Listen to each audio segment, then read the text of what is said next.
자, 이제 원리금균등, 원금균등 체증식입니다.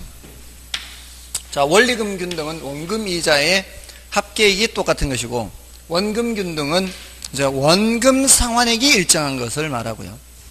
체증식은 이제 점점 지불하는 금액이 증가하는 방식이죠. 요거는 원금 상환만 얘기하기 때문에 그런 것이죠. 요 둘은 원리금을 얘기해요.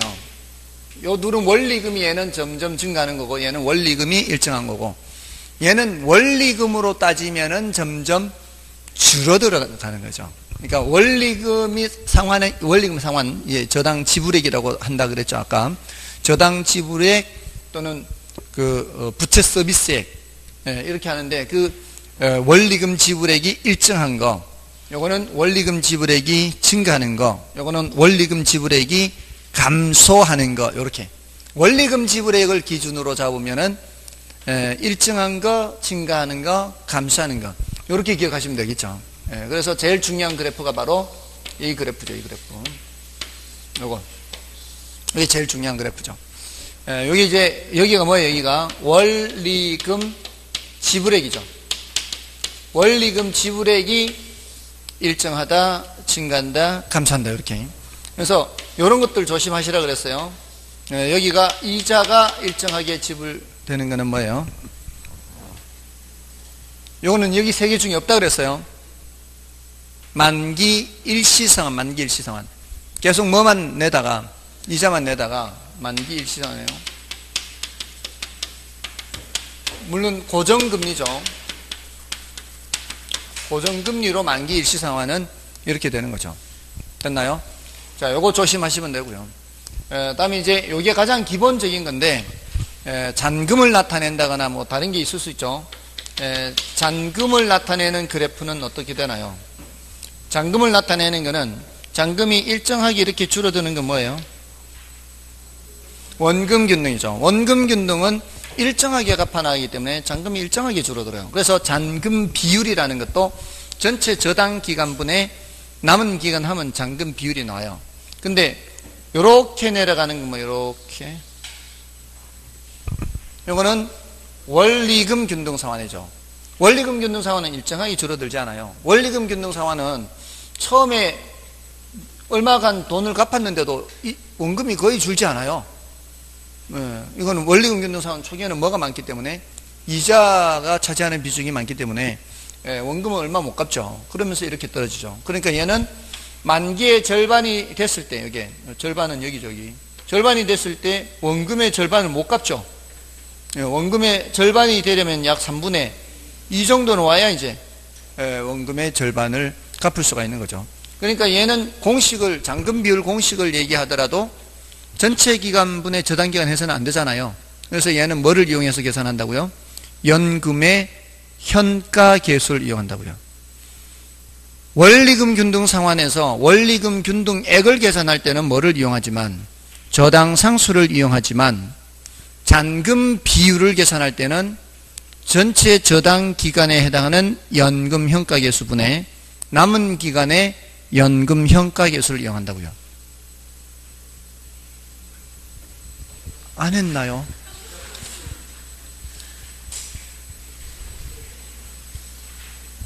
에, 99쪽에 보세요. 99쪽에. 99쪽에 그 가운데에 보시면은 잔금 비율 공식 있죠. 잔금 비율 공식 있죠. 거기에 저당 대출액분의 미상환 원금, 이게 잔금 비율인데, 저당 대출액을 어떻게 계산해요? 저당 기간에 해당하는 연금 현가 계수 분의 미상환 원금, 요 잔금이죠.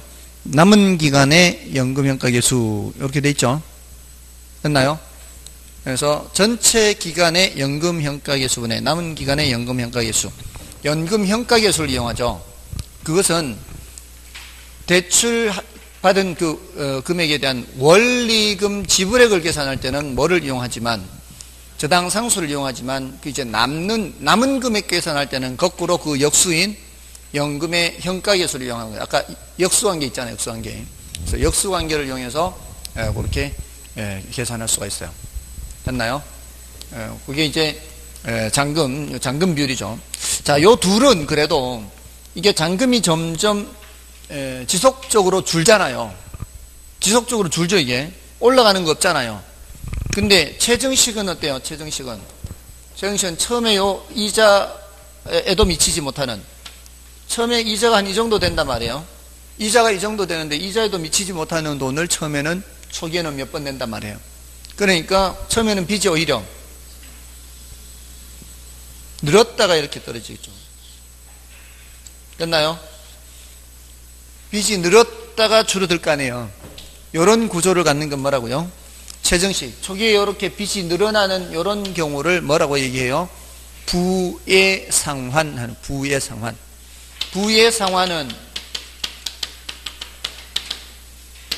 부예상환은 빚이 오히려 늘어나는 거죠. 빚이 늘어나다가 이렇게 줄어드는 거죠. 됐나요? 이게 잔금이라는 걸 놓고 본다면 이렇다는 얘기예요. 그럼 이자만 놓고 보면 어때요? 이자만 놓고 보면은 이자, 지불하는 이자, 원금 균등 상환은 일정하게 줄어들어. 이자가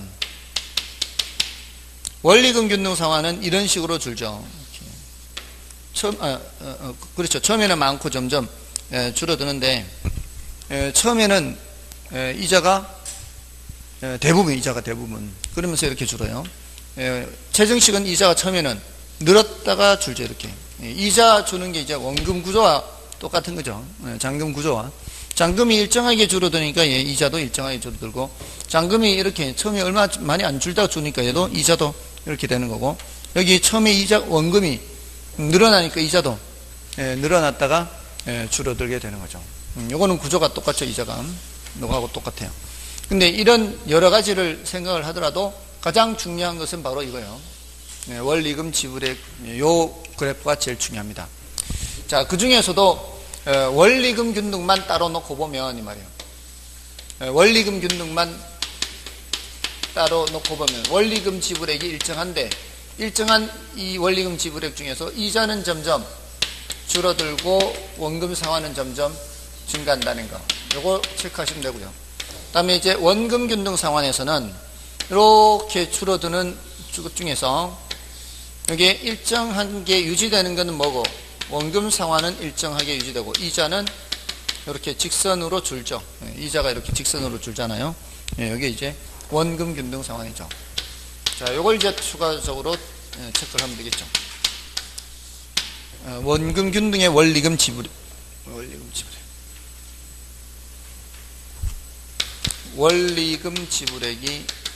이런 구조죠. 자, 이렇게 그 중에 이제 여기 그 원리금 지불액에서 원리금 지불액이 초기에 제일 많은 게 누구냐, 그 다음에 제일 적은 게 누구냐, 이런 걸 이제 질문을 하게 되는 거죠. 질문을 할 때 항상 이걸 기준으로 잡으면 돼요. 초기에 제일 많이 갖다 주는 게 누구다? 원금 균등이라는 거죠. 그러니까 원금 균등이 제일 많이 갖다 주니까 한 번이라도 갚아버리면 잔금이 어떻게 가장 적게 남겠죠. 잔금이 가장 적게 남는 방식이 바로 원금 균등 상환 방식입니다. 초기에 DTI가 제일 높은 게 누굴까요? 초기에 DTI가 제일 높은 게, 아까 DTI가 뭐라고 그랬죠? 연소득에서, 그 사람이 연소득에서 원리금 지불액이 차지하는 비율이죠. 그 소리는 누가 원리금을 제일 많이 지불하느냐 이 말이죠. 초기에 원금 균등 상환이 DTI가 제일 크게 되는 겁니다. 그죠? 자, 그런 식으로 대답을 할 수 있도록 하면 되겠죠. 자, 그렇게 하시고요. 다음에 이제 넘어가시면은 괄호 3번에 기타 상환 방법이 있어요. 자, 이 기타 상환 방법은 요거는 한 번도 출제된 적은 없는데 이제 한 번 정도만 이제 말씀을 좀 드리면, 그 가변 이자율 조정 이자율 재협증 이렇게 있잖아요. 그 세 가지는 모두 변동금리예요. 세 가지는 모두 변동금리인데 그 중에서 우리는 이제 가변 이자율 저당이 보통 말하는 변동금리요. 그럼 나머지 조정 이자율과 재협정률은 뭔가면은 금리를 바꾸기는 바꿔요. 근데 조정 이자율 저당은 뭐라고 돼 있어요? 가변 이자율 저당의 경우보다 지수를 다양하게 하여 대출자에게 더욱 많은 재량을 갖게 하는 저당이 조정 이자율 저당이에요.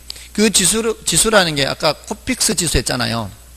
변동금리 할 때 코픽스 지수만 사용하는 게 아니라 예를 들어 CD 수익률을 뭐 본다거나 뭐 여러 가지를 지표를 여러 가지 갖다 놓고 그 중에 대출자인 금융기관이 자기가 선택하도록 하는 거예요. 그럼 누가 유리하겠어요? 대출자가 유리하겠죠. 그 여러 가지 지표 중에서 자기한테 유리한 걸 쓸 수 있잖아요. 그러니까 이거는 잘 안 쓰는 거죠. 그리고 재협정률은 뭐예요? 일정한 기간마다 대출자와 차입자 간 재협상을 해요. 자, 이거 일반적이라고 볼 수 있겠습니까? 이거는 이 약자인 차입자는 그냥 하라는 대로 하는 수밖에 없죠. 어떻게 재협상을 매번 하겠어요? 그래서 얘네들 모두 다 금리를 바꾸는 방법을 말하는 거예요. 금리를 바꾸는 방법. 자, 근데 가격 수준 조정 저당은 뭔가 하면은, 자, 이거 이제 한 번만 설명드리는 거예요. 이런 건 한 번도 출제된 적이 없으니까. 자, 우리가 이제 인플레가 발생하면은 누가 손해요? 돈을 빌려준 사람이 손해요? 돈 빌린 사람이 손해요? 빌려준 사람이 손해죠. 그럼 빌려준 사람 입장에서는 여기에 대한 대책이 필요하지 않을까요? 인플레가 발생하는 것에 대비해서 대책을 세워야 될 거 아니에요. 돈을 빌려주는 사람 입장에서는. 근데 그 인플레에 대한 대응이 하나는 변동금리고요. 하나는 가격 수준 조정 저당이에요. 자, 이 변동금리가 이제 가변 이자율 저당이나 조정 이자율 저당이나 재협정률이나 보통 우리가 말하는 변동금리는 가변 이자율 저당이에요. 지수가 하나인 건데 얘는 금리를 조정해요. 금리를 조정. 인플레가 발생하면은 뭐를 올린다고요? 금리를 올리는 거죠. 예상치 못한 인플레가 발생하면은 금리를 올리는 방식으로 대응을 하는 거예요. 근데 여기서는 잔금을 조정해요. 대신 여기는 금리를 조정하지 않습니다. 여기는 잔금을 조정하지 않아요. 자, 이게 어떻게 되는가 하면은, 자, 1억을 대출해 줬어요. 1억을 대출해 줬는데 연 10%예요. 자, 만기는 정하지 말고요. 이 사람이 이제 갚는 대로 다 이제 원금을 까내려가는 방식이라고 쓸게요. 마이너스 통장 생각하면 돼요. 마이너스 통장. 근데 이제 이 사람이 이거를 1년간 썼어요. 은행에 1년 후에 2천만 원을 납입을 했어요. 자, 2천만 원을 납입을 하면은 이 사람의 이자 얼마예요? 1억을 연 10%를 해서 1년을 썼으니까 이자는 1,000만 원이죠. 이자 1,000만 원 말고 나머지 1,000만 원은 뭐 갚는 거예요? 원금 갚는 거죠. 자, 원금 상환을 1,000만 원 합니다. 그럼 잔금이 얼마나 돼요? 9천만 원 되겠죠? 1년 지난 후에. 자, 이런 상황이에요. 자, 그런데 지난 1년간 예상치 못한 인플레가 20% 발생했어요. 예컨대 극단적인 경우를 드는 거예요. 예컨대 20%가 발생했어요. 자, 이러면 위의 방식은 변동금리 방식은 이제 내년부터는 금리를 어떻게 적용하는 거예요? 금리를 30%로 적용하는 거죠. 예상치 못하게 20%의 인플레가 발생했으니까 20% 인플레면 엄청난 거죠. 1년 전에 살 수 있었던 1억짜리 살 수 있었던 물건을 이제는 1억 2천을 가져가야 살 수 있다는 뜻이에요. 인플레가 20% 발생하는 건 엄청난 겁니다. 자, 그렇다 치고요. 이거 현실에는 이거보다 더한 인플레가 종종 있기도 합니다. 지금 베네수엘라 보세요. 1년에 인플레가 몇천 프로예요. 몇천 프로. 몇백 프로도 아니고 몇십 프로도 아니고 몇천 프로예요. 인플레가. 아르헨티나 1980년대에 거기도 엄청났어요. 거기 제가 읽은 글에서는 점심 먹으러 들어갈 때와 나올 때 가격이 달라요. 그래서 모자를 사려고 저걸 찜해놓고 뭐 저거 사야지 하고 밥 먹으러 갔다 오니까 벌써 가격이 올라서 못 사요. 당연히 그렇게 되죠. 몇천 프로가 될 때는 연 몇천 프로 이럴 때는. 아무튼 이렇게 돼버리면 이 말이에요. 이런 방식으로는, 변동금리 방식으로는 뭐를 조정한다고요? 금리를 몇 프로로 이제 내년에 30%로 올리는 거예요. 잔금은 얼마 있고요? 9천만 원 있고요. 9천만 원에 대해서 이제 30% 적용하는 거죠. 이런 방식은 금리를 조정하지 않고요. 잔금을 20% 올리는 거죠. 9천만 원 남은 게 아니고 20%면 1,800을 더 해야 돼요. 1억 800이 남는 거죠. 1억 800이 남는 거예요. 그러면서 금리는 그대로 10%고 돈 2천만 원 갖다 줬는데 빚이 늘어난 거죠. 뭔 뜻인지 아시겠죠? 그 2천만 원은 이자도 안 된다 뜻이에요. 왜냐하면 실제로는 이자 30%를 해야 돼요. 이자 30%. 예, 이 물가가 올라가 있기 때문에 30%는 줘야 1년 전에 살 수 있던 거를 사고도 조금 남는 게 있는 거죠. 아무튼 약간의 오차는 있을 수 있는데 아무튼 이런 조정 방식이나 이런 조정 방식이나 이론적으로는 똑같아요. 실질 이자율을 어느 정도는 확보하기 위해서는 이렇게 하는 수밖에 없어요. 그러니까 가격 수준 조정 저당에서는 빚이 오히려 늘어나는, 이걸 뭐라 그래요? 부의 상환이 발생할 수 있죠. 부의 상환. 부의 상환이 발생할 수 있어요. 부의 상환이 두 군데 나오죠. 최증식에서도 나오고 가격 수준 조정 저당에서 나오죠. 자, 그럼 여기에 적용되는 이 10%의 인플레가 반영이 돼야 안 돼요? 인플레가 반영이 안 되죠. 요 인플레가 반영이 안 되는 요 이자율을 실질 이자율이라 그래요. 여기는 인플레가 반영이 되죠. 그죠? 이건 무슨 이자율? 명목 이자율. 요거는 무슨 이자율? 실질 이자율. 명목 이자율과 실질 이자율의 차이예요. 차이. 명목 이자율은 뭐 더하기 뭐예요? 명목 이자율은 실질 이자율 더하기 예상 인플레이율 합니다. 명목 이자율은 실질 이자율 더하기 예상 인플레이율. 예상 명목 이자율을 적용할 때는 그렇고요. 실제로 발생한 걸 할 때는 실제 인플레이율 적용하면 되는 거고요. 경우에 따라 예상은 앞으로를 대비할 때는 예상을 하고요. 지나간 걸 확인할 때는 실제 인플레이율을 반영하니까 그럼 뭐 인플레이율 하면 되죠. 일반적으로 그냥 인플레이율 하면 돼요. 앞으로를 예상할 때는 예상 인플레이율을 적용하는 거고 실제 발생한 것이 얼마일 때 확인할 때는 실제 인플레이율을 적용해요. 근데 우리가 예상한 것보다 실제 인플레이율이 더 높으면은 그러면 인플레가 많이 발생한 거예요? 적게 발생한 거예요? 많이 발생한 거죠. 그렇게 따지면 돼요. 인플레가 많이 발생했느냐 적게 발생했느냐에 따라서 누가 더 손해냐 이익이냐 이렇게 따지는 거예요. 실제 인플레이율이 더 높으면 이 말이에요. 예상했던 것보다 실제 인플레이율이 더 높으면 인플레가 많이 발생한 거잖아요. 많이 발생하면은 은행이 손해요? 돈 빌린 사람이 손해요? 은행이 손해다. 이렇게 많이 발생하면. 됐죠? 자, 그렇게 따지면 되는데 요 개념을 이제 한 번만 말씀을 드립니다. 지난번에 말씀드렸었나 이건? 명목 이자율은 화폐 표시 이자율을 말해요. 들으셨으면 들으셨다고 말씀을 해주세요. 시간 낭비가 될 수 있으니까. 이미 알고 있는데 또 하면은 시간 낭비잖아요. 그럴 리가?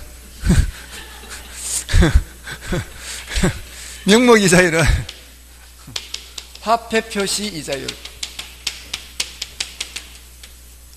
실질 이자율은 실물 자산 표시 이자율이요.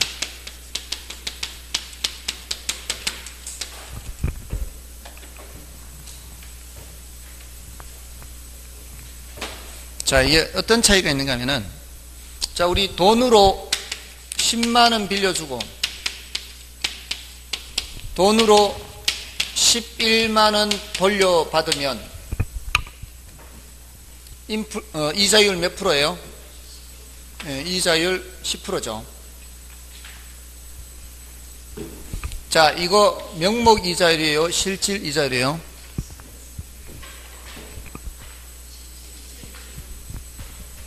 화폐가 뭔지 아시죠?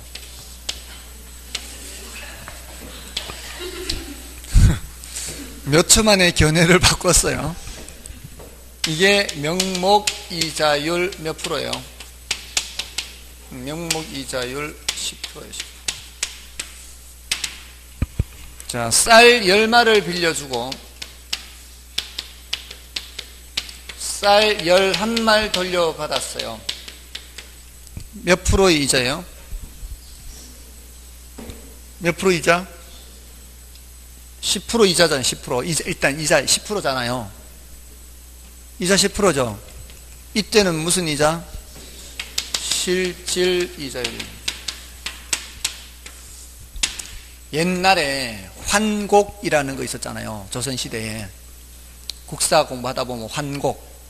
그 환곡이 뭔가 하면은 춘궁기 때 돈을, 쌀을 빌려주고 추수 때 돌려 받는 건데, 이제 정부에서 그걸 한단 말이에요. 그때 10%를 얹어서 받아요. 환곡. 그때도 10%. 예컨대, 자, 그런데 그 삼정문란이라는 거 나오잖아요. 역사에. 그게 뭐 환곡 뭐 이렇게 나오는데, 그 뭐가 이제 병력이에요. 뭐 군토. 그러니까 이 뭐 한 사람당 몇 필 내고 하는 거 있잖아요. 근데 죽은 사람 거도 징수하고 뭐 이런 거 있잖아요. 또 애 거, 깐난 애기도 또 징수하고, 이런 이제 문란한 게 그런 거죠. 16세 이상이 병력의 의무가 있는데 16세 이상에게만 부과해야 되는데 그런 부과도 있고, 그리고 이거 환곡의 문란, 또 하나는 모르겠어요. 하나는 모르겠는데, 그 환곡이 뭔가 하면은 이제 어떻게 문란한가 하면은 늑대라 그래요. 늑대. 늑대가 그 동물 늑대가 아니고 강제 늑자예요. 강제로 빌려주는 거예요. 나 필요 없다고 하는데도 안 빌리면은 가만히 안 놔둔다고 빌려주는 거예요. 그러면서 받는 거예요. 늑대. 그다음에 반백은 쌀에다가 모래를 반을 섞어요. 그렇게 하면서 가만히 빌려줬다 그러는 거예요. 이런 거 별게 다 있어요. 이러니까 이 나라가 망할 수밖에요. 그런 늑대, 반백, 하여튼 그런 여러 가지 문란한 것들이 많았어요. 늑자가, 강제 늑자가 이 을사늑약이라고 그러죠. 늑약. 을사늑약이라고 하는 게 강제로 맺은 거라 그러잖아요. 그러니까 이제 법적 효력이 없다 그러잖아요. 아무튼 그 실질 이자율이에요. 실질 이자율. 자, 이게 이제 쌀값이 한 말에 10,000원 하다가 한 말에 10,000원으로 변함이 없어요. 변함이 없다면, 자, 이 쌀 10말로 빌려주고 11말로 돌려받으나, 돈 10만 원으로 빌려주고 11만 원으로 돌려받으나 똑같죠? 쌀 10말값 빌려주죠. 쌀 몇 말값 돌려받아요? 11말값 돌려받잖아요. 인플레가 있어요, 없어요? 인플레가 없을 때는 명목 이자율이나 실질 이자율이나 가치가 같아요. 근데 쌀 한 말에 10,000원 하던 것이 쌀 한 말에 11,000원으로 올라가면은, 이 말이에요. 한 말에 11,000원으로 올라가면은 쌀 10말 빌려줬을 때는 쌀 11말로 돌려받으니까 한 말 더 먹을 수 있잖아요. 한 말 더 먹을 수 있잖아요. 근데 돈 10만 원으로 빌려주면은 쌀 몇 말값 빌려주는 거예요? 쌀 10말값 빌려주는 거죠. 자, 11만 원 돌려받으면 쌀 몇 말 살 수 있어요? 10마일 살 수 있죠. 돈으로는 얼마 더 받았어요? 돈으로는 10% 더 받았잖아요. 근데 쌀 11말 살 수 있어요, 없어요? 못 사고 원래 살 수 있었던 쌀 10말밖에 못 사요. 이럴 때는 명목 이자율은 10%지만 실질적으로는 이자가 있어요, 없어요? 이자가 없는 거예요. 똑같이 10말밖에 못 사니까. 명목 이자율은 실질적으로는 이자가 없는 셈이 돼버렸죠. 이때는 인플레가 몇 프로 발생했어요? 인플레가 10% 발생했단 말이에요. 인플레가 10% 발생해버리니까 명목상으로는 얼마를 받아도, 명목상으로는 10%를 받아도, 명목상 10% 받아도 실질적으로는 있어요, 없어요? 이자가 없어요. 뭐가 발생했기 때문에? 인플레가 10% 발생했기 때문에 실질적으로는 이자가 없는 셈이 되는 거죠. 우리는 명목 세상에 살고 있어요, 실질 세상에 살고 있어요? 우리는 명목 세상에 살아요, 실질 세상에 살아요? 쌀 빌려주고 쌀 돌려받는 세상에 살고 있나요?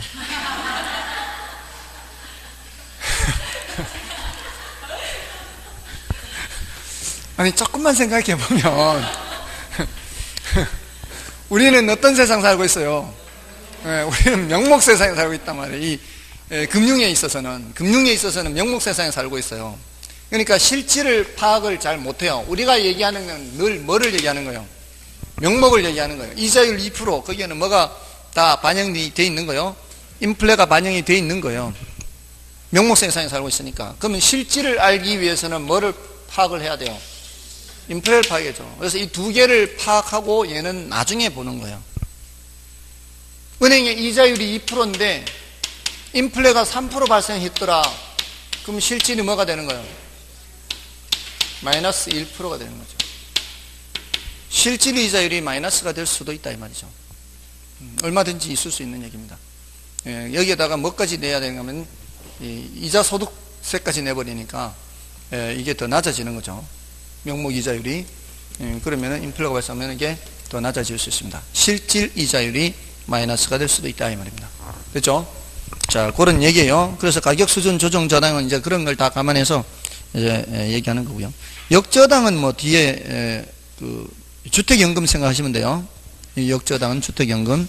그다음에 포괄저당은 기존의 저당을 모두 포괄하는 단일의 새로운 저당입니다. 그러니까 이미 기존의 저당이 있잖아요. 근데 그거를 대출을 더 받으려고 저당을 더 하는데 기존 저당을 없애버리면서 새로운 저당으로 하는 겁니다. 참고로 보시면 되고요. 자, 이제 저당 유동화입니다. 저당 유동화. 자, 이거 공부하니까 별거 다 배우죠. 굉장히 좋지 않나요? 명목 이자율도 배우고 실질 이자율도 배우고. 별로 호응을 안 해주시네. 좋잖아요. 이 세상에 이런 것도 다 있구나. 사실은 뭔가를 배운다는 건 원래 기분 좋은 건데 이게 시험이라는 것 때문에 이제 스트레스 받으니까 좀 그렇긴 한데요. 그죠? 저도 여건만 되면 어디 배우러 다녔으면 좋겠어요.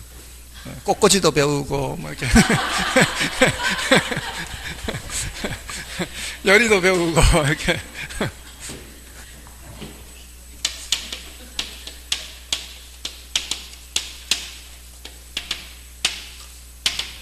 자, 여기서는 이제 저당 유동화의 개념, 구조, 효과. 자, 뭐 오늘은 이 정도면 되겠습니다. 이 증권은 난이도가 조금 높아서 여기까지 말씀드리기에는 시간이 조금 빡빡할 것 같습니다. 이 저당 유동화의 개념은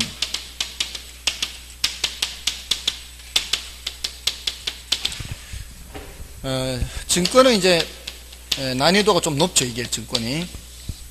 근데 이제 출제도 꽤 되는 편입니다. 근데 여기가 더 많이 출제가 돼요. 일단 저당 유동화라는 거는 여기 이제 뭐가 생략이 되어 있어요. 채권이 생략이 되어 있어요. 그러니까 저당 채권을 유동한다. 저당 채권을 현금화한다. 이렇게 생각하시면 되죠. 이 저당 채권은 뭐를 저당 잡은 채권이에요? 주택을 저당 잡은 채권이죠.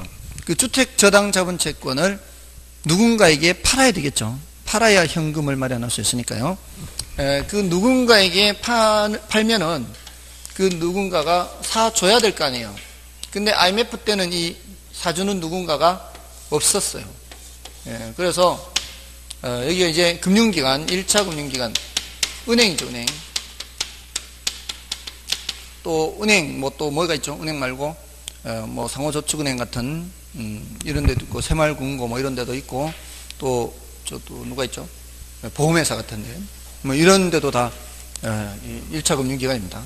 여기 이제 돈을 빌리는 차입자예요. 주택을 담보로 제공하고 돈을 빌리는 차입자고요.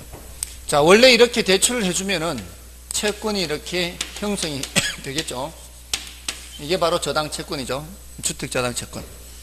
대출이 이루어지면은 금융기관이 갖고 있는 현금이 점점 줄어들 거예요. 자, 그러면서 채권이 만들어지는데 1차 금융기관이 더 이상 돈이 없거나 할 때는 이 갖고 있는 채권을 누군가에게 팔아야 되는데 그 누군가가 이제 2차 금융기관이에요. 우리나라에서는 2차 금융기관 역할을 하는 것이 한국주택금융공사나 또는 유동화 전문회사가 있어요. 유동화 전문회사. 유동화 전문회사는 서류상의 회사의 경우가 많습니다. 아무튼 그 두 가지인데 얘네들이 이걸 사주면은 1차 금융기관은 2차 금융기관한테 채권을 양도한다 그래요. 양도. 파는 거를 양도한다. 표현이 시험에는 판다 안 나옵니다. 그러니까 시험에는 양도한다 이렇게 나와요. 양도. 그러니까 그런 표현들을 익혀놔야 돼요. 자, 그러면은 그 반대 방향으로 대금이 넘어가겠죠. 채권 매각 대금이 넘어갈 겁니다. 그러면은 뭐를 마련할 수 있어요? 이 현금을 마련할 수 있어서 대출을 또 해줄 수가 있거나, 또는 지금 이 1차 금융기관이 이 채권을 파는 거는 그렇게 바람직한 것은 아니에요. 왜냐하면 이 금융기관은 아까 예대 마진을 먹는 곳이라 그랬죠. 금융기관은 예대 마진을 먹는 곳인데 채권을 팔아버리면 그 수익이 없어지는 거죠. 그 수익 보고 유지하는 게, 기업 활동하는 게 1차 금융기관인데 채권을 팔아버리면은 이자 수익이 줄어들 거 아니에요. 근데 이렇게 한다는 거는 급박한 무슨 사정이 생긴 거란 얘기예요. 평상시라면 그렇게 하지 않아요. 평상시라면 금융기관이 예금주로부터 예금 받아가지고 기존에 이제 대출 받으려고 하는 사람들한테 대출해주고 또 만기된 예금 상환하고 이렇게 한단 말이에요. 근데 급박한 사정이 이제 IMF 같은 그런 사정이 터진 거죠. 그렇게 돼버리면은 예금주들은 돈을 찾으러 오는데, 그죠? 예금주는 돈 찾으러 올 거 아니에요. 돈 더 이상 구할 수가 없어요. 그런데 갖고 있는 돈은 지금 다 대출해주고 없잖아요. 그러니까 예금주들은 단기로 예금을 해요, 보통. 근데 운용할 때는 장기로 운용해요. 10년, 20년 이렇게. 그러니까 이걸 뭐라고 표현하는가 하면은 단기 조달, 장기 운용이라 그래요. 이런 표현 잘 기억하세요. 단기로 조달해서, 자금을 조달해서 장기로 운용한단 말이에요. 그러면은 갖고 있는 돈이 부족해질 수밖에 없죠. 근데 평상시라면 괜찮은데 그런 IMF 같은 상황에서는 이제 더 이상 예금 안 오고 찾으러 오니까 돈을 마련해야 될 거 아니에요. 그러니까 할 수 없이 갖고 있던 채권을 파는 거죠. 채권을 팔아서 현금을 마련해야 은행이 쓰러지지 않을 거 아니에요. 그래서 이게 필요한 거죠. IMF 때 요 2차 금융기관 요 제도를 도입한 거죠. 도입해가지고 이제 잘 쓰러지지 않도록 하는 거죠. 자, 근데 문제는 2차 금융기관도 갖고 있는 돈이 자꾸 넘어가면은 부족해지죠. 그래서 이 엄청난 규모의 채권 집합을 갖게 되고요. 돈은 다 넘어가게 되고요. 그래서 얘네들도 돈을 마련해야 될 그런 필요성이 있죠. 그럼 얘네들이 돈을 마련할 때는 증권을 만들어서 팝니다. 증권을 사는 사람들을 투자자들이라고 그러고요. 이 증권을 사는 대금이 이쪽으로 넘어오겠죠. 그러면 다시 돈을 마련하는 거죠. 그래서 여기서 이 증권을 어떻게 만드느냐, 여기 이제 요 증권 문제고요. 자, 지금 여기에서 이제 개념 구조 효과는 다 요 도표에서 다 해결이 돼요. 일단 개념은 현금화인데 현금화하는 과정에서 여기 어떤 과정도 필요해요. 증권화하는 과정도 필요하죠. 그래서 증권화를 포함해서 유동화다 이렇게 표현을 하게 돼요. 유동화가 뭐냐? 현금화하는 것을 말하는데 요거를 증권화를 포함해서 얘기를 하는데 약간은 좀 어렵게 표현을 하기도 해요. 어떻게 어렵게 표현하고 있어요? 그 114쪽에 맨 밑에 있죠. 저당권 또는 저당채권을 하나의 상품으로 유통되게 하여 이렇게 표현하고 있죠. 이것도 하나의 상품이라는 거죠. 파는 상품. 그래서 유통되게 하여 신용창조수단으로 이렇게 하고 있잖아요. 신용창조라는 말은 이거는 새로이 돈을 만든다 이런 의미예요. 원래 그 신용창조라는 개념도 엄밀하게 말하면 약간은 여기하고는 좀 달라요. 원래 여러분들 그 신용창조는 그 화폐 금융론에서 나오는 표현인데 이런 거예요. 예를 들어 한국은행이 본원통화 100억을 찍어요. 통화를 찍으면 이제 우리 통화량이라고 하는 거 있죠. 통화량이 유량이에요, 저량이에요? 유량, 저량할 때 급습을 하니까 생각이 잘 안 나죠. 저량이에요, 저량. 이건 현금 더하기 예금을 말하거든요. 현금 더하기 예금이에요. 근데 이 현금과 예금은 그날 잔액에 따라 달라질 수가 있어요. 사람들은 이걸 왜 이제 보통 우리가 이제 통화라고 할 땐 지불 수단으로 인정되는 걸 통화라고 하잖아요. 그러니까 많은 사람들이 뭐를 근거로 행동을 하는가 하면 내 통장에 얼마는 있으니까 여기 이제 그 당좌예금이죠. 당좌예금. 수표 끊는 거 있잖아요. 수표. 당좌예금을 전제로 해보십시오. 일단 당좌예금 아시나요? 안 해보셨나요? 당좌예금은 그 통장에 잔액이 얼마 있으면 내가 수표책을 들고 다니면서 거기에다가 내가 사인을 하는 거예요. 얼마 이렇게 사인해서 주면은 그거 가지고 은행에 가면 돈 주는 거예요. 그러니까 지불수단이 그게 백지수표란 말 나오잖아요. 그게 그거죠. 네 써놓고 싶은 대로 네가 써라. 그게 이제 계약할 때 몸값 높은 사람한테 백지수표 주고 당신 쓰고 싶은 대로 써서 해드릴 테니까 우리가 원하는 뭐 해주세요. 이게 이제 백지수표라는 얘기잖아요. 그게 당좌예금이에요. 일단 자, 내가 현금은 안 들고 다녀요. 현금은 안 들고 다니지만 내 예금 계좌에 얼마가 있으면 거기에 맞게끔 해서 경제 활동을 하는 거죠. 물건 살 거 있으면 사고 주잖아요. 수표를 주면은 그거 가지고 이제 그 사람 찾으면은 은행에서는 그 사람께 맞는지 확인하고 돈 주는 거죠. 됐나요? 자, 그래서 사람들은 현금 플러스 예금이 이제 통화라고 생각을 하는 거예요. 일단은 자, 그러면 한국은행에서 100억을 통화를 찍어서 시장에 내보내요. 자, 그러면은 사람들이 100억을 다들 현금 들고 다니면서 생활해요? 그러지 않죠? 이걸 어떻게 해요? 예금을 하고서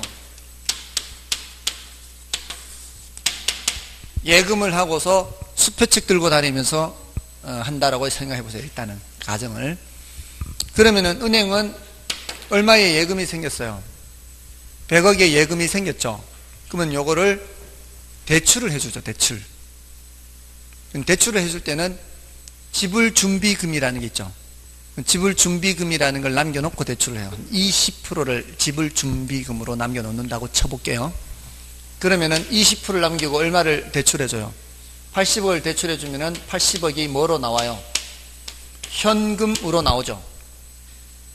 80억 현금으로 나오잖아요. 자, 요 80억 현금으로 나오기 전, 나왔다고 치고요. 나왔다고 치고. 자, 그러면 이제 요 80억이 현금으로 나와 있고요. 예금 얼마예요? 예금 100억입니다. 은행에 시제금으로 20억이 남아 있는 거지. 요 100억 예금주와 대출받은 사람은 다른 사람이에요. 요 예금주, 100억 예금주하고 대출받은 사람은 다른 사람이에요. 대출받은 사람은 얼마 현금을 들고 있어요? 80억 현금을 들고 있죠. 대출받았으니까. 그럼 요 예금한 사람들은 자신들은 100억을 갖고 있다고 생각하니까 100억 규모에 맞게끔 경제활동을 할 거 아니에요. 요 대출받은 사람은 80억 들고 있으니까 요 80억 들고 있는 걸로 경제활동하는 거 아니에요. 그러면은 현금과 예금 합해서 총 얼마의 통화량이에요? 180억의 통화량이 생긴 거예요. 180억에. 근데 이 사람들이 현금 80억을 대출받은 걸 다 현금 들고 다니면서 사용할까요? 이 사람들도 다시 요거를 80억 예금을 했다고 쳐보세요. 요 예금주 100억과 요 예금주는 다른 사람이 이제 은행은 다시 또 예금 80억이 생겼죠. 요걸로 또 대출해 주는 거죠. 얼마를? 64억을 대출해 주는 거죠. 자, 이제 어떤 상황이 됐어요? 새로 64억이 현금이 바깥에 생겼죠. 예금 얼마에다가? 이거 예금주 다른 사람이에요. 180억 예금주 다른 사람이에요. 대출받은 사람 또 새로운 사람이죠. 이 사람은 현금 얼마 들고 있어요? 64억 들고 있죠. 그럼 다 하면 얼마예요? 244억이에요. 현금 64억과 예금 180억. 이 사람들도 이걸 다시 또 예금을 한 후에 그 백지 수표 들고 다니면서 이렇게 결제한다면 또 새로 예금 생겼잖아요. 그럼 이걸 기준 또 대출해 주죠. 자, 이런 식으로 한다면 이 말이에요. 계속 이런 식으로 간다면 번원통화 얼마가 번원통화 100억이 지금 결국은 얼마까지 늘어날 수 있을까요?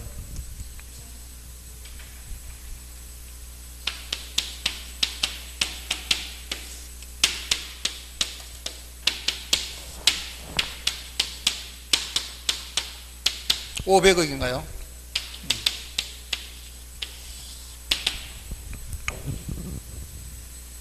공비가 5분의 4 맞나요? 5분의 4 맞죠? 1-R분의 A.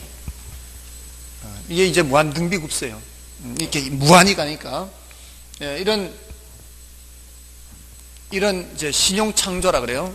처음에 시작은 얼마로 했지만, 100억으로 했지만, 이렇게 계속 신용창조 과정을 통해서 훨씬 더 많은 훨씬 더 많은 통화량이 운용되는 효과가 있는 것을 원래는 신용창조로 새로 만들어진 거예요. 근데 여기서는 원래 이 사람들이 100억을 갖고 있었어요.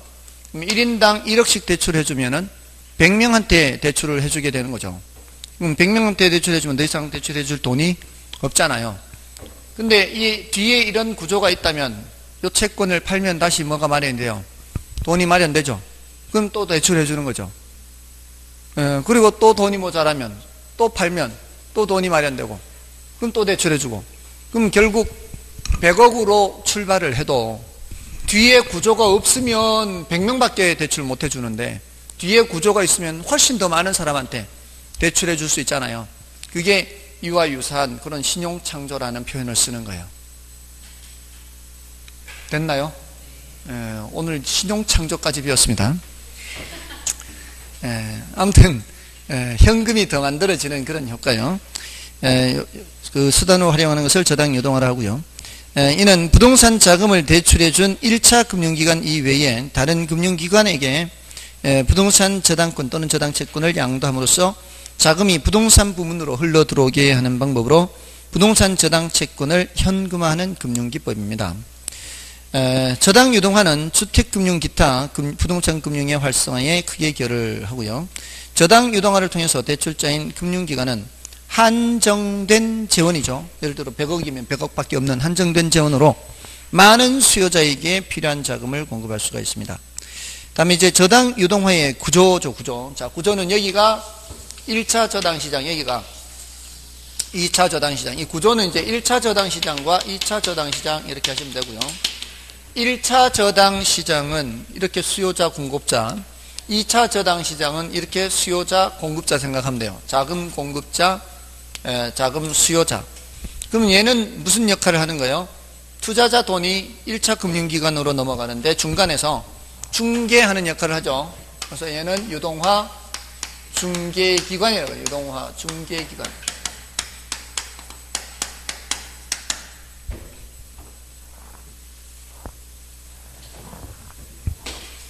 자, 요 유동화 중개기관이 한국주택금융공사도 있고 또 뭐도 있고요. 이 유동화 전문회사, 그래서 SPC라고도 해요. Special Purpose Company. 특수목적 회사예요. 특수목적 회사. Special Purpose Company. 특수목적 회사. 보통 서류상의 회사가 많습니다. 이제 우리는 요거 위주로 공부하는 거죠. 자, 그래서 1차 저당 시장, 2차 저당 시장인데, 주택 자금이 공급되는 시장이 몇 차 시장? 자금이 공급되는 시장, 2차 시장. 공급된 자금이 대출되는 시장, 1차 시장. 이렇게 되는 거죠. 자금이 공급되는 시장, 공급된 자금이 대출되는 시장. 됐죠? 자, 여기서 얘네들은 1차 시장과 직접 관계가 없죠. 여기 시장 참여자들은 얘네들이니까. 차입자는 2차 저당 시장과는 직접 관계가 없습니다. 자, 이렇게 요 구조를 생각을 하시면 되겠죠. 자, 그럼 됐고요. 1차 저당 시장에서 동그라미 3번을 보세요. 1차 저당 대출자들은 설정된 저당을 자신들의 자산 포트폴리오의 일부로 보유하기도 하며 자금의 여유가 없을 때 2차 저당 시장에 팔기도 하죠. 그러니까 반드시 팔아야 되는 것이 아니죠. 왜 그러겠어요?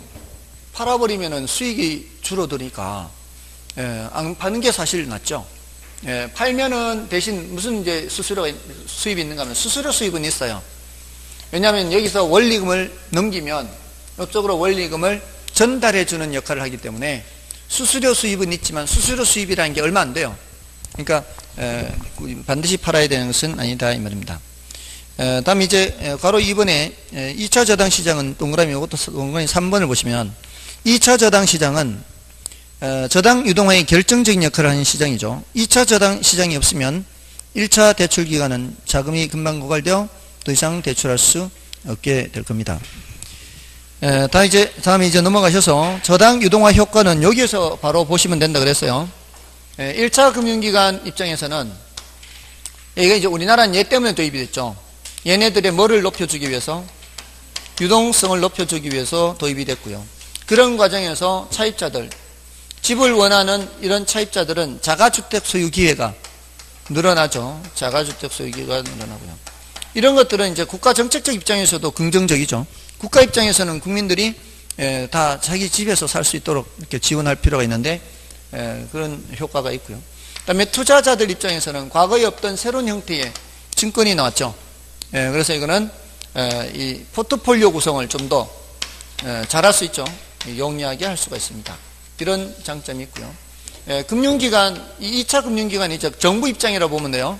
공기업이기 때문에 정부 입장에서는 주택 경기를 안정화시킬 수도 있어요. 주택 경기 안정화.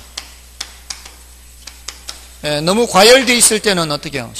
부동산 시장, 주택 시장이 너무 과열되어 있을 때는 채권을 안 사주고요. 너무 침체되어 있을 때는 좋은 조건으로 이 채권을 사줘서 활성화를 시킬 수가 있습니다. 그런 장점이 있고요. 그 괄호 2번에 1차 금융기관에서 좀 더 보시면은 그 동그라미 2번에 좀 어려운 용어가 있죠. 1차 금융기관 입장에서 위험 자산인 대출 채권을 매각하여 안전한 자산인 현금 보유 비율을 높이면 BIS 비율 제고에 도움이 됩니다. BIS가 국제결제은행 기준 자기자본 비율이에요. 자기자본 비율. 자기자본 비율을 높일 수 있다 이렇게요.